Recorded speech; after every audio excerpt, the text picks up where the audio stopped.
Dans l'eau, je pleure. Ça, c'est pas prévu, ça. Allô? Oh, je vais couper le téléphone.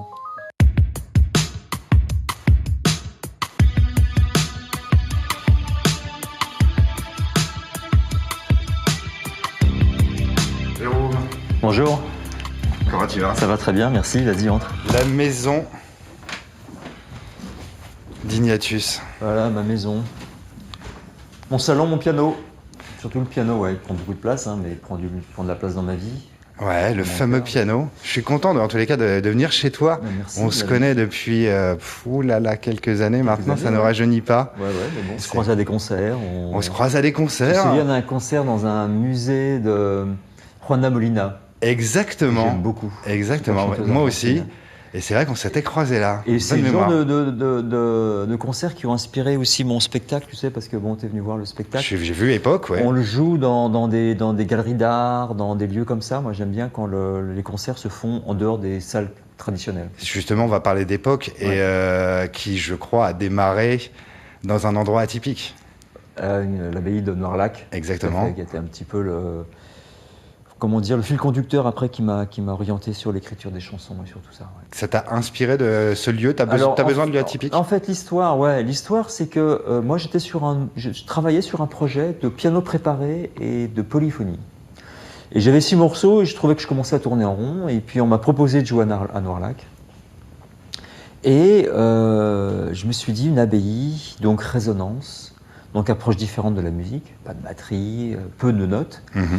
Et c'est une époque où j'écoutais beaucoup, je continue à beaucoup écouter James Blake, qui est un artiste que j'aime beaucoup, et qui est très minimaliste. Bien sûr. Et je me suis dit, tiens, si j'essayais de faire le moins possible. Et Nicolas Leçon, donc avec qui je fais ce projet, on avait travaillé ensemble sur du mixage. Et je le voyais enlever des pistes en disant, qu'est-ce qui suffit pour que la chanson tienne, existe. Ouais.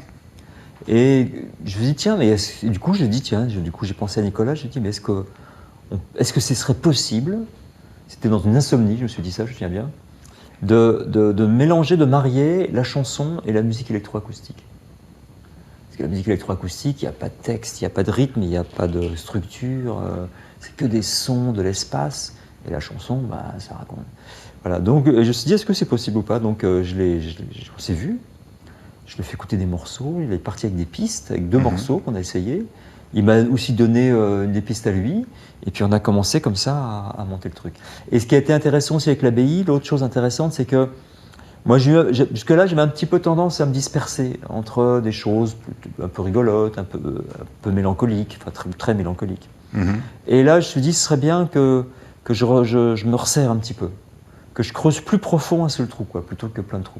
Je me suis dit, j'ai envie de faire vraiment quelque chose de beau, quoi, avec de la poésie, où le texte est important et où il y a une approche musicale hyper originale. De penser à l'abbaye, ça me faisait... Et donc chaque nouvelle chanson, je disais, est-ce que je l'entends là-bas? Et si je ne l'entendais pas là-bas, elle ne restait pas. D'accord. C'était une façon de sélectionner les morceaux pour qu'il y ait une unité. Et plutôt que d'avoir une unité de style, je me suis dit, je vais essayer de trouver une unité de coordination d'espace.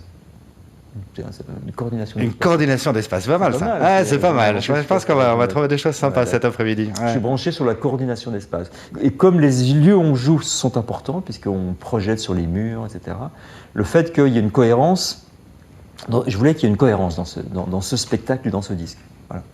Donc, du coup, l'abbaye a donné la direction. En fait, du coup, je me suis rendu compte après qu'il y a beaucoup de choses qui parlent de Dieu, de choses comme ça aussi, quoi. On va en parler tout à l'heure justement des différentes thématiques. Ouais. Tu m'as dit que tu avais un studio ici. Tu nous le montreras ton studio là et nous raconterais quelques anecdotes de ce que L'album tu a as été fait. enregistré ici, hein, donc les pianos avec. On reviendra au piano tout à l'heure, ouais. Et sinon, je peux t'emmener dans mon petit studio. Époque. Et là, là c'est le studio. Voilà. Donc là, c'est encore dans les caisses parce qu'on avait un concert il n'y a pas longtemps, donc les préamplis, les micros. C'est ici que tu crées en vue générale. Alors, c'est ici que j'enregistre. Ouais. La création, l'écriture se fait un petit peu partout.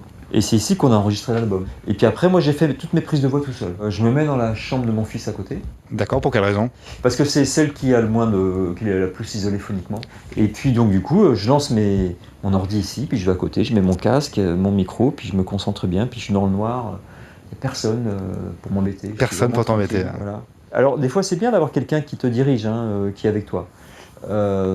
Moi, je fais différemment. T'aimes bien travailler seul ouais, au départ? Ouais, je suis assez solitaire de toute façon dans mon travail. Donc, je fais mes pistes, et puis je les réécoute le lendemain, je laisse une nuit dessus, et puis je me dis c'est bon, c'est pas bon. Alors, il y a des chansons, c'était à la première prise, c'était bon, et d'autres où j'ai essayé d'autres façons de chanter, en faisant un peu plus, un peu moins, pour chercher vraiment, là. Puis des fois, on est de moins en voix que d'autres. Du coup, je peux prendre des risques, je peux essayer des choses, quoi. Donc, pour faire un peu des expériences, quoi. D'être en mode laboratoire ouais, en mode total. labo, parce que c'est un labo, le POC, c'est un labo, quoi. C'est ça. C'est vraiment un labo, hein.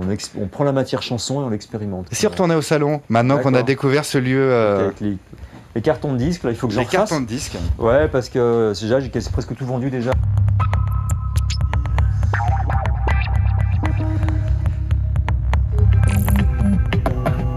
Allons vers ce piano. Jérôme, je t'ai programmé à l'époque où j'étais animateur radio. L'industrie musicale a profondément changé. C'était assez confortable quand même à l'époque, hein, quand on vendait beaucoup de disques, il y avait du fric, on Bien enregistrait, évidemment. on avait des moyens pour enregistrer. Mais il y avait un article sur cet album de Bertrand Dical, et dans son article, il disait qu'il avait l'impression que moins j'avais de moyens, mieux ce que je faisais était. Je me souviens de cet article. J'ai moins de moyens pour enregistrer, mais j'ai plus de temps. C'est ça. J'ai mon studio. Avant, effectivement, on partait en Angleterre enregistrer, ça coûtait un fric, mais Une incroyable. fortune, ouais. Mais j'avais quand même qu'une demi-journée pour faire mes prises de voix. C'est ça. Et l'avantage aujourd'hui, c'est qu'on a du temps avec les home studios. Après, ce qui est compliqué, c'est de faire la promo, quoi. C'est moi qui le produis, le disque, je produis les concerts, faut aller faire la promo sur Facebook, sur tout ça, ça prend beaucoup de temps, donc c'est quand même du temps en moins. Et puis même, j'irais même jusqu'à dire qu'il faut aussi...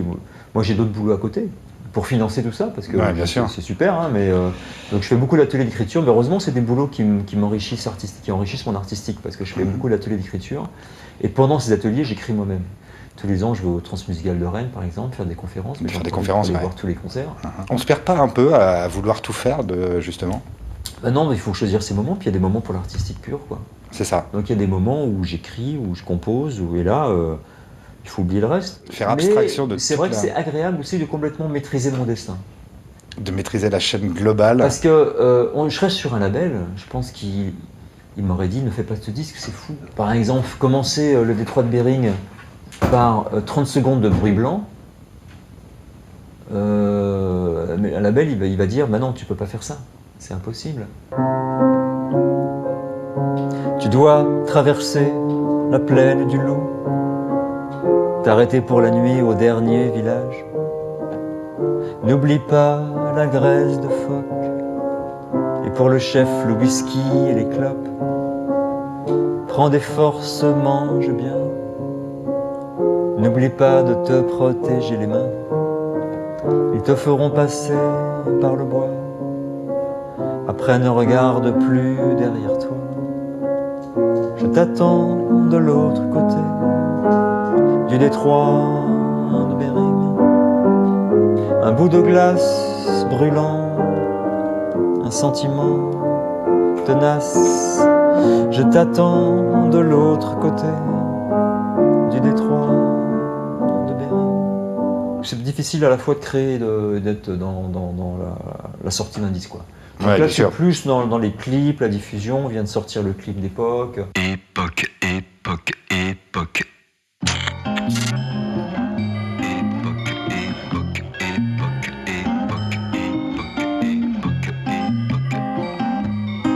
Cette époque équivoque m'évoque Jackson, Pollock. Des blocs de taches qui cognent, la toile bancale sous le choc.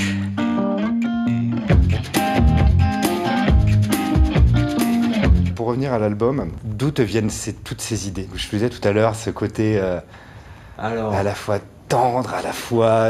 t'as des fois aussi un petit côté un peu vachard. bah, moi j'ai un regard, je pense qu'un auteur il doit avoir un regard sur les choses, sur la société. Donc moi je regarde la société, je vois ses travers, je vois ce qui me touche, je vois ce que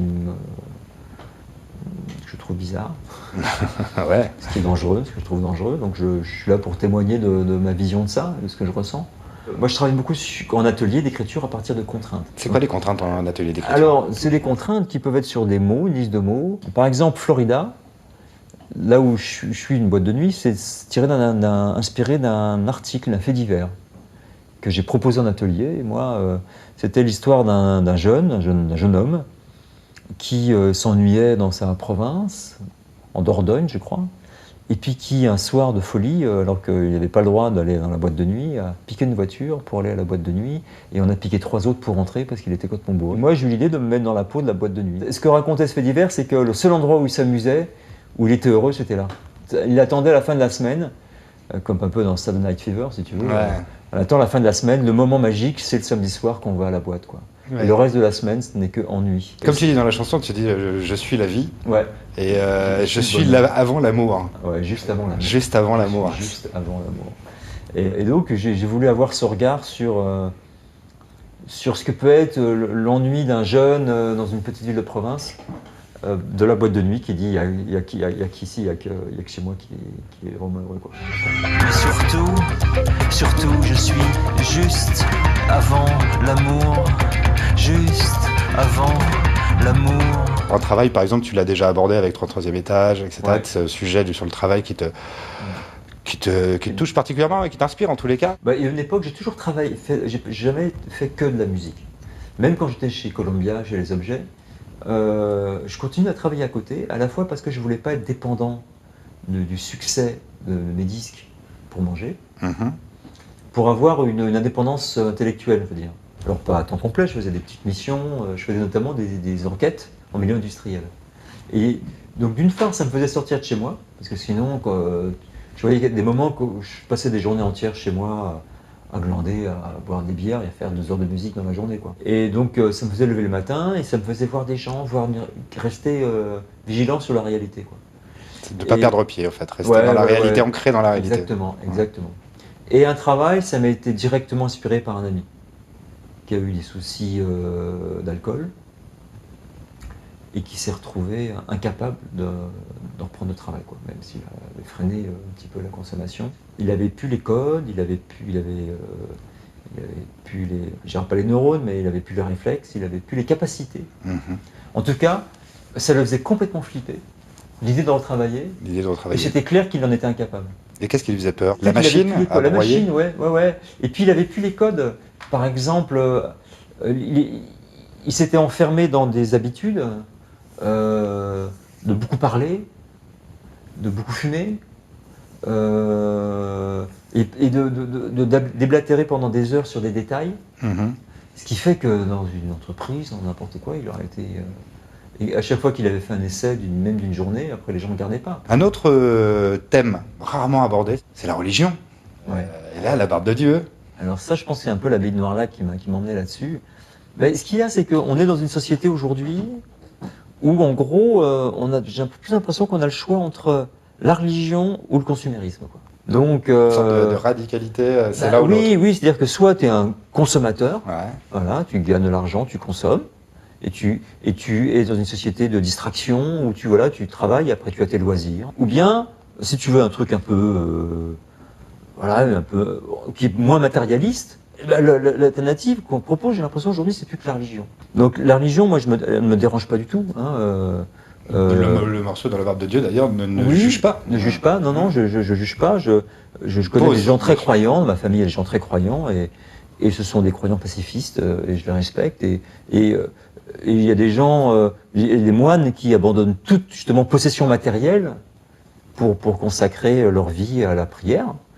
Il y a des gens qui sacrifient leur vie, qui se tuent pour un idéal religieux.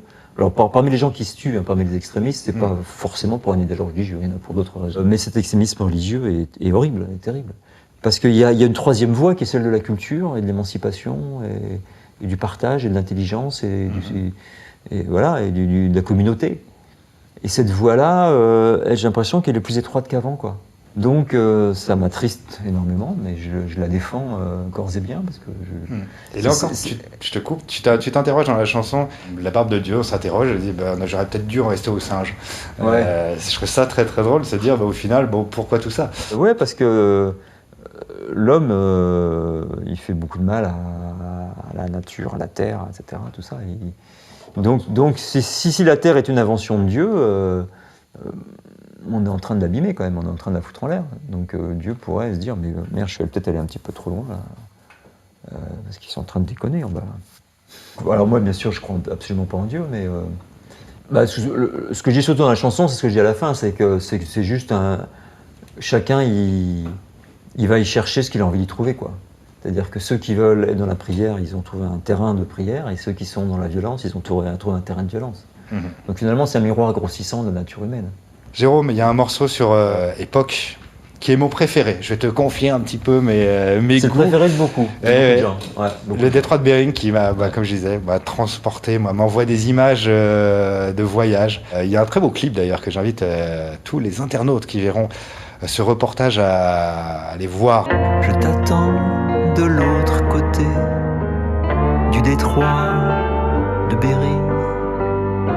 Et dans la glace, je vois nos pas qui s'embrassent. Je t'attends de l'autre côté du détroit de Bering.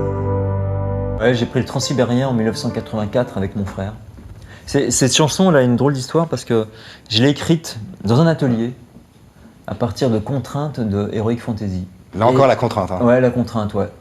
Et après, je l'ai mise en musique. Je cherchais une musique de film. J'ai essayé de faire une musique de film avec ce piano. Je le compose avec ce piano, il est rare, que j'adore, qui a un son très doux, très beau. C'était un peu le piano sur lequel travaillait Ravel, hein, qui est mon compositeur préféré.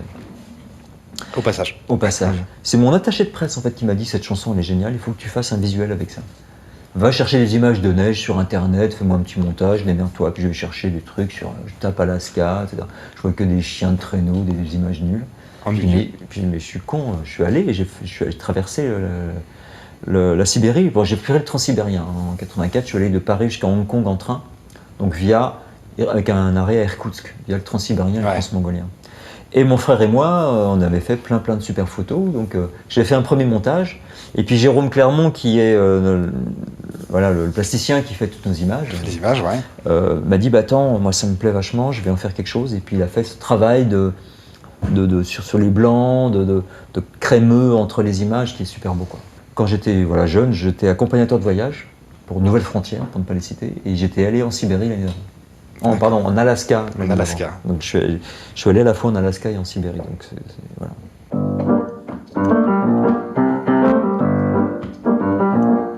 Époque. Cette époque équivoque m'évoque Jackson, Pollock. Des blocs de taches qui cognent la toile bancale sous le choc. Des bouts de vie qui louent l'ennui sous un parapluie de solitude. Tu perds l'appétit, l'envie s'effrite sous les confettis des fêtes ridicules. La terre est bonne, mais on rêve du ciel. La terre est bonne, mais on se rêve éternel. Époque.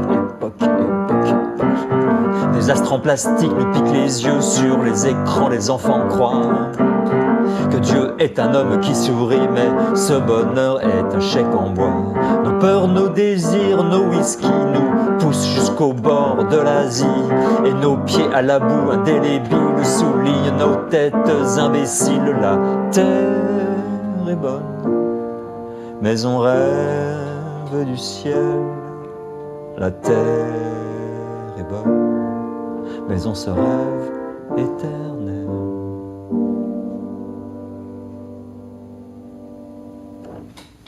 Merci beaucoup. Voilà, un petit bout d'époque. Acoustique. Rare. C'est la première fois que je l'enregistre comme ça. C'était vraiment des petits essais que je me suis amusé à faire. Eh ben écoute, c'était très très bien. Merci Jérôme. Merci à vous. On te souhaite quoi pour la suite? Plein de concerts, Des concerts. Plein de concerts, et puis voilà, remplir les salles, et que les gens soient surtout très contents de venir. Et puis qu'ils soient avec nous vraiment, avec nous. des concerts où les gens sont vraiment là, proches, et qui sont dans la matière, qui rentrent dans notre bulle. Dans la bulle et le partage. Et je terminerai justement cette petite causerie, justement. Tu commences ton concert par dire, faites ce que vous voulez avec votre téléphone, mais si vous pouvez être avec nous, c'est mieux. Exactement. À très bientôt. Merci, au revoir.